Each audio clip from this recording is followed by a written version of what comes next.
Everybody has a story. Everybody's stories matter, ultimately, to God and to themselves, to yourself. Nobody gets the story they want. Here's what I want to talk about for a few moments today. Every story needs a mentor.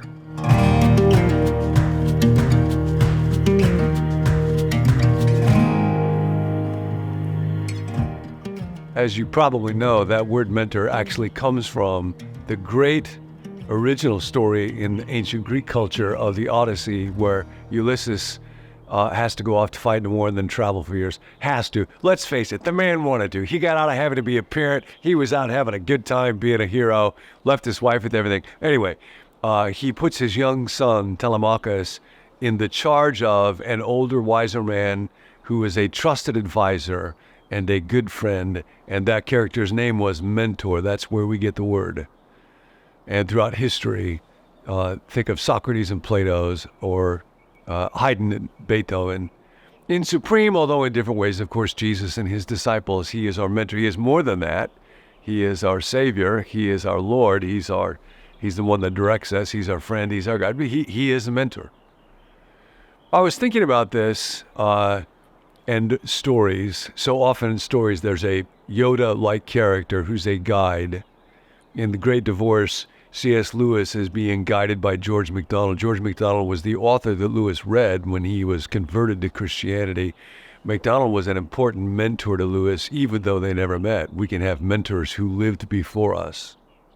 But I was thinking about this in particular today because, as you may know, just this past week, a basketball player and a broadcaster named Bill Walton passed away. And he was a remarkable person.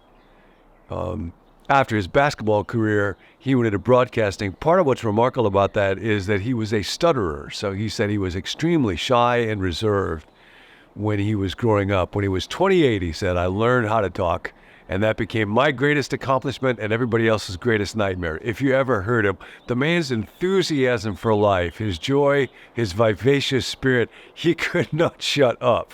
He was a huge fan of the Grateful Dead. He went to over 850 concerts. They called him the Big Red Deadhead. And he overcame many, many problems. We've seen how with the story is got a protagonist that has a heart's desire, an object of desire, but then they run into problems, and that's the story. There's no story without that. As a basketball player, Walton went through 39 surgeries, had terrible ankle problems, never got to achieve what he otherwise would have because of those injuries. But he said that the greatest influence in his life, outside of his mom and his dad, was a man by the name of John Wooden. And John Wooden became his mentor. So I want to talk about that for a few moments and then ask you today, who is your mentor? I don't care how old you are, we all need them. And the harder our story, in those points where we're most confused or most in pain or most discouraged, we most need a mentor or mentors. Who is your mentor? And then as you keep moving along in life, who are you mentoring? When John Walton went to UCLA to play under John Wooden, as you may know, John Wooden, the most successful coach, arguably, possibly inarguably, of all time. I think his team, the Bruins, won something like 11 out of 13 championships, just incredibly, outrageously successful. In Walton's first 2 years there, they were 30-0, won the national title. And Wooden was an amazing mentor to his coach, to his players. One of the things that he would say is, you have to become a good person first, and then you might become a good basketball player. Numerous players, including Bill Walton, talked about how other coaches in their career, high school, in the NBA, would rant about winning. And if it was a close game, they would scream, we got to win this game. John Wooden's the only coach, they would all say, who literally never talked about winning a game. He said, the great contest is always within yourself. And if you give the best that you have to give, then you can walk out the court, whatever your court is. We're all on a court somewhere. We're all in the arena somewhere. Then you can walk off with your head held high. He always began with the basics. Every year, John Wooden would gather his team, and these would be the greatest collegiate players in the country. And the first session together is he would take off have them take off their shoes and teach them how to put on their socks. And there's a good reason for this. If you're an athlete, you're never any better than your feet. And if you don't learn how to put on your socks properly, but of course he was teaching not just about this, he was teaching about how do you pay attention to small details. And he was teaching here, as good mentors always do, not just about a particular craft, the game of basketball in this place, but how do you live wisely and well. Walton could not have been more different. Politically, Wooden was quite conservative. Walton was far to the left. He went to a Vietnam protest event one time, ended up getting arrested. John Wooden came to bail him out. And he marked Bill Walton's life. Bill Walton had a sign on his desk, and it was from John Wooden, and it said, "It's what you know after you know it all that matters. It's what you learn after you know it all that matters." Wooden, as a great coach, was a mentor to many people. There was a woman named Jane Albright, a fabulously successful coach, and she became a mentor. She would meet with John Wooden regularly, and she talked about how one time she asked him, "How will I know if I'm a great coach?" Again, best college coach of all time. And his answer was, "You won't know until after you've coached them for 20 years. Because it's not about the one-loss record. And that's important, that matters, but it's not ultimate. Ultimately, it's what kind of people did they become. Jane Albright was an interesting character because John Wooden was a coach, but she was also deeply influenced by Dallas Willard. And she ended up taking a class from James Bryant Smith, who worked with Dallas a lot, and told him that Dallas was kind of a hero she'd never met. And Jim Smith said, well, John Wooden, because she had talked about him as a hero I'd never met. So they actually got Dallas Willard and John Wooden together in the same room. I was just talking about that with Jane Willard this week. And of course, John Wooden was a deeply devoted follower of Jesus. I would love to have been there for that conversation. Those are two people who formed women and men in profound ways.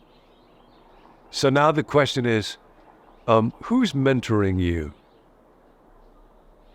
And it doesn't matter how old you are. One of my great lessons in mentoring came, I was in my late 30s talking to Max Dupree, who was a wonderful leader and great wisdom figure. And he talked about in his life, and he was in his late 60s, I think, by then, he had a few people, David Hubbard from Fuller Seminary, Peter Drucker, a wonderful writer and thinker about work.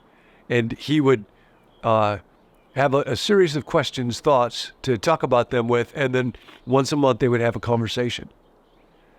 And I said, well, Max, might you be willing to do that with me? And he said, yeah. And Dallas Willard was another one of those people. So the question today, every story needs a mentor. Who are the people that you are intentionally seeking wisdom from? And if you don't have anybody like that in your life, just start to pray. God, would you bring to my mind the names of somebody? And then don't ask them right off the bat to jump into a full-blown, permanent, forever till death do us part mentoring relationship. Just get together for a cup of coffee and see what the relationship is like. Ask God. And then ask God, who might I be able to mentor? It's a wonderful book by Arthur Brooks called From Strength to Strength about this. And he cites research that says we actually peak in our careers for the most part in the first 20 years. Varies a little bit, but for the most part, one form of intelligence, problem solving, creativity, and so peaks relatively early. There's another form that's relational, and that goes on and on and on. And you are able to invest in relationships and pour wisdom into other people as long as you're alive. And that keeps going. Interestingly, those two forms of intelligence were uncovered by research by a man named Raymond Cattell. He's a very influential psychologist in the early part of the 20th century. He mentored one of his doctoral students named Richard Gorsuch. Richard Gorsuch ended up in California, and he became my dissertation advisor. So Ray Cattell, whose research is the foundation of that book, From Strength to Strength, kind of my academic grandfather. You never know when you begin to mentor somebody what the ripples of it would be. But it is so deeply meaningful to your story. I was thinking of this verse from 2 Kings. In the Bible, we have examples of this relationship, Moses and Joshua. Here, Elijah and Elisha. And at the end of his life, Elijah is being taken up into heaven, and his mentee, Elisha, is there watching. And he cries out, my father, the chariots and horsemen of Israel. Then Elisha saw him no more. And what he asked for from Elijah was a double portion of the Spirit, which was technical language for, I want to have the inheritance. I want to be able to, the task that you have done, the charge that was given to you, I want to be a part of that great story. Every story needs a mentor. Who's your mentor? Who's mentoring you? Hey, if you enjoyed that video, be sure to subscribe to our YouTube channel so you don't miss any future teachings from John Ortberg here at Become New. My name's Tim, and I'm a part of the team here. This series is all about stories. Everybody has a story, and everybody's story matters. And we want to know about your story, whether it's a story of coming to faith or a story of spiritual growth. Whatever it is, we're here for you. You can email that to us at connect@becomenew.com, or you can text it to us. You can also sign up for daily reminders whenever we drop a new video via text by texting the word BECOME to the number 855-888-0444. You can also send us prayer requests there. There's a team of us that meet to pray each weekday for viewers just like yourself. If you'd like to receive the emails that go along with each video, be sure to check that out at becomenew.com/subscribe. More than a video to watch, this is really a community to belong to, and we're so glad that you're a part of it. We'll catch you next time.